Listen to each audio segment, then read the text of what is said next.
Baudouin.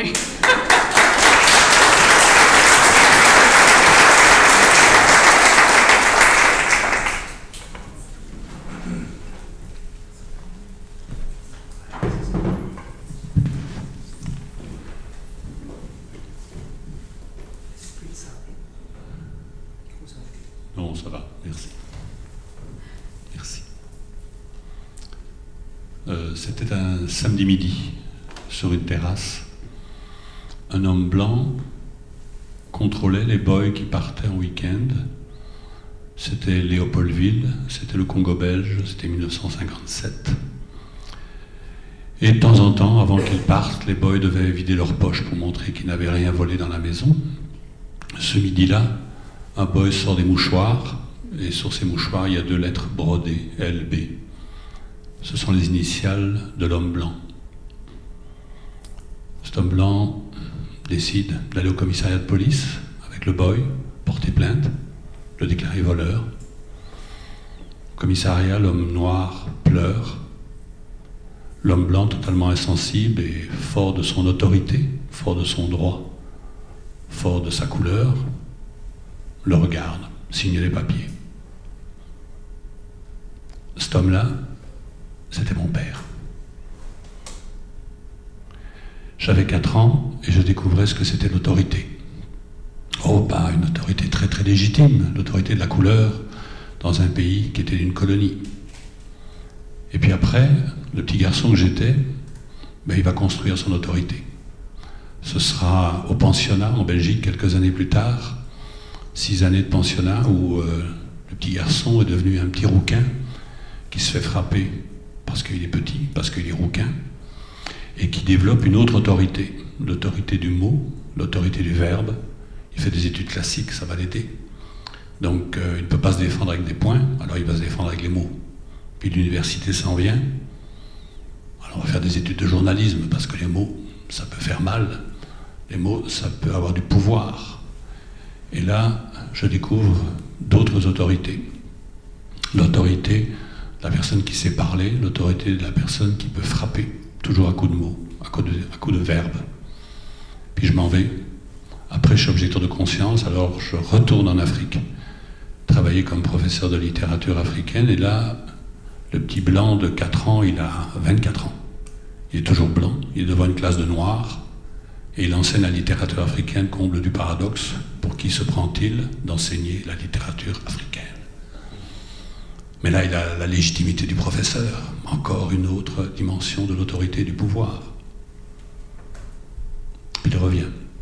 Début des années 80, là, il rentre dans la publicité. Ah, la publicité. C'est le slogan, la publicité, c'est le slogan, c'est 4 lignes en haut d'une affiche. C'est des verbes qui frappent, des verbes qui vendent, des verbes parfois qui font très très mal, qui font du bien aux annonceurs, mais pas forcément bien à la société. Mais c'est pas grave, parce que le créatif, il n'a qu'un seul objectif à cette époque-là, c'est d'être en haut du podium dans les 5 ans qui suivent. Et de fait, 5 ans plus tard, je suis couronné comme meilleur publicitaire en Belgique. Je gagne tout. Et puis cette nuit-là, il y a peut-être 2h, 3h du matin, c'est sûr qu'il y a de l'alcool qui a coulé, j'ai une caisse pleine de trophées, et je quitte la soirée, et je me sens vide. Tout ce que j'ai construit depuis 30 ans, comme autorité, comme pouvoir, comme leader dans un métier, j'en vois pas le sens. Vraiment pas. Mais le lendemain, les félicitations, les congratulations, les regards respectueux, je suis reparti dans le miroir aux alouettes, le miroir du podium, et ma foi, pourquoi ça pourrait pas durer? Il y a plein d'argent qui va avec ça, j'ai le pouvoir, j'ai la reconnaissance, j'ai surtout la crainte des gens dans le regard. Alors attention, si tu travailles avec Baudouin, fais gaffe à toi, parce qu'il est dur, parce qu'il ne va pas beaucoup t'écouter si c'est pas bon, parfaitement bon. Et ainsi de suite, je continue à construire ma carrière. 94, un certain Yves Gougou, au Québec, va me chercher et me présente au Québec comme l'autorité publicitaire, le Belge qui va tout changer. Je me trouve à TVA 4 jours plus tard, On me présente comme Dieu. Et j'y crois.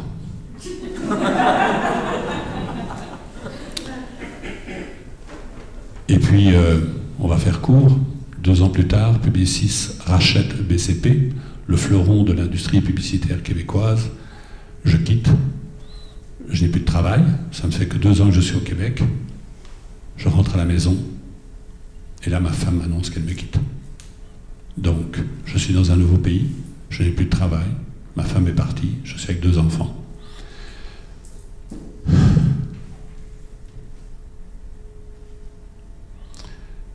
Là, il y a 3 choses qui se passent. 3 choses fondamentales qui vont amorcer le lent et long parcours de ma transformation comme leader. La première, c'est que je m'étais oublié. Je m'étais oublié pendant toutes ces années. Je n'étais plus moi-même, j'étais une autorité. J'étais un pouvoir. Le pouvoir de faire et défaire des carrières autour de moi, le pouvoir de décider la valeur d'une personne, ou sa non-valeur, etc., etc. Et là, j'étais plus rien. Je m'étais oublié. En fait, j'avais oublié ce qui faisait l'essence de moi. J'aimais dessiner quand j'étais plus petit. J'adorais écrire pour moi. J'adorais écouter de la musique. J'adorais le silence. Tous ces petits bonheurs avaient été rangés dans les accessoires du superflu. Alors j'ai décidé de tout remettre en avant, tout remettre sur la table. Je ne pouvais pas quitter ce métier, c'était mon métier, mais si je devais y retourner dans ce métier, ce ne serait pas avec les mêmes approches, pas avec le même regard. J'allais me reconstruire quelque part, et ça allait prendre du temps. Cosette m'a appelé, m'a proposé une belle place, et là je suis rentré par la porte arrière. Un petit boulot de directeur de création, mais dans ce que les gens méprisaient le plus à l'époque. Et c'était pas grave. C'est pas grave parce qu'un an plus tard, les gens avec qui je travaillais gagnaient plein de prix, mais moi j'étais, cette fois-ci, au pied du podium, et beaucoup plus heureux qu'en haut du podium. Je crois que la mutation avait commencé. Et là, souvent, on m'a demandé, tiens, c'est quoi qui a fait que tu as basculé comme ça, de manière aussi radicale dans ta vie? Je crois qu'il y a 3 choses. 3 choses très très particulières. La première, c'est une rencontre. La deuxième, c'est une perte. Et la troisième, c'est une découverte. La rencontre, j'avais rencontré en Maurice Lévy, le grand patron de Publicis Monde, j'avais rencontré tout ce que jaillissait comme valeur au monde. Je m'étais dit, je lui ressemble définitivement beaucoup trop à cet homme-là. La deuxième chose, c'était la perte. Mon épouse était partie, et quelque part, il y avait un trou énorme dans ma vie, dans mon cœur. La troisième, c'était la découverte.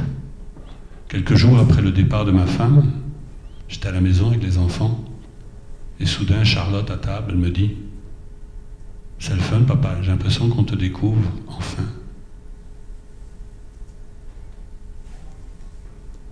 C'était ces 3 épreuves-là qui faisaient que j'avais décidé d'évoluer, de grandir différemment, de me développer totalement différemment dans le travail.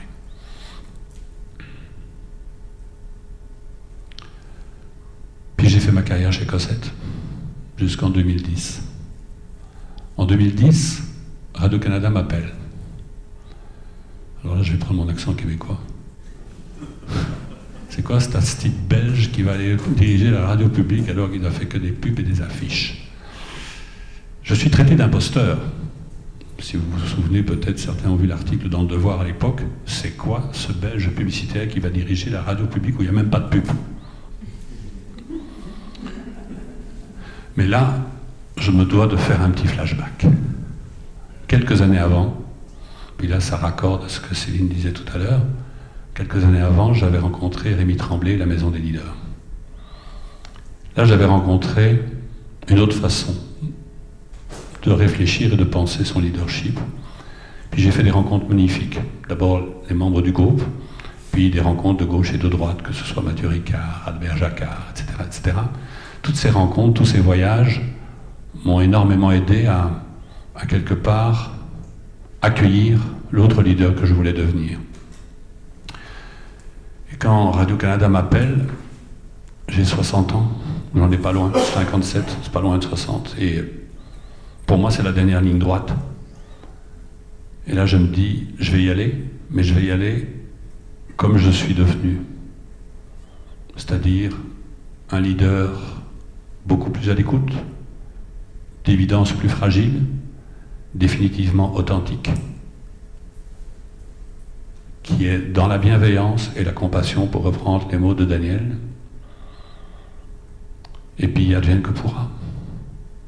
Et de fait, j'arrive à Radio-Canada, on me regarde vraiment de travers, mais vraiment de travers. 500 employés, 3 fuseaux horaires, 14 stations radio, avec un boss qui vient de nulle part, et qui parfois encore un drôle d'accent en plus. Et j'annonce que je ne prendrai aucune décision sans avoir rencontré les 500 employés. Et là on m'organise, 4 mois et demi, des rencontres pratiquement tous les jours d'1h30 avec 10 employés chaque fois. Et je refuse que les employés soient regroupés par métier. Je veux mélanger tout le monde. Et je vais écouter. Et je vais écouter pendant 4 mois et demi, et puis je vais prendre des notes. Et quand arrive, je dirais, l'épreuve du feu pour un directeur d'une radio, c'est annoncer la nouvelle grille.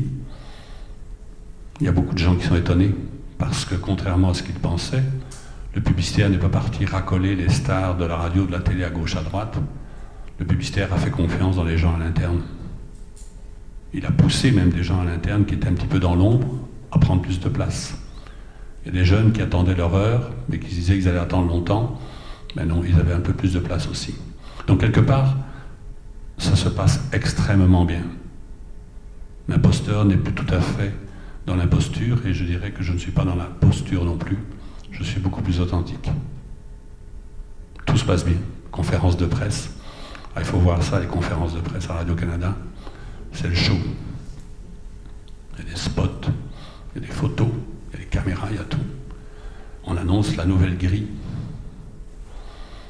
Tout se termine, tout est annoncé, et là il y a un éclat de voix qui vient de l'arrière de la salle. Jacques Languirand, dont on n'a pas parlé dans cette annonce de nouvelle grille, surgit et insulte copieusement les collaborateurs de Radio-Canada, devant tout le monde, devant 200 personnes, devant la presse, devant les autres médias. Alors Patrick Baudouin, l'imposteur 9 mois plus tôt, ben là il faut qu'il mette ses culottes. Mais il va mettre ses culottes comment? Il va se mettre ses culottes comme avant, taper, frapper, montrer que c'est lui le plus fort.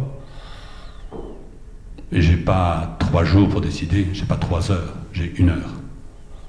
1 heure à décider devant tout le monde, devant tout le Québec, qu'est-ce que je vais faire avec un animateur qui est à l'antenne depuis 42 ans, moi qui suis là depuis 9 mois.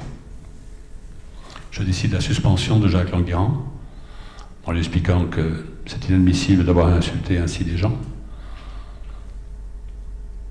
Mais directement, les pressions augmentent autour de moi. La présidence de Radio-Canada, le ministère du Patrimoine, mais oui, de temps en temps, ils font des pressions, figurez-vous. Pour certains, pour licencier directement ce souverainiste patenté. Et moi, au milieu de tout ça, il faut que je me respecte. Il faut que je respecte les valeurs sur lesquelles j'ai reconstruit mon leadership depuis 15 ans. Et c'est quoi ces valeurs-là? C'est d'abord que Jacques doit être suspendu parce qu'il a manqué de respect à tous les partenaires de la radio, tous les employés. Et il peut être à l'antenne depuis 42 ans, il a manqué de respect. Et moi, je ne peux pas manquer à mon devoir de le suspendre. Mais en même temps, il y a une autre valeur importante qui a émergé avec ces années. C'est la bienveillance. Il n'est pas question de virer Jacques Languirand qui a 81 ans et qui est fatigué et qui est malade.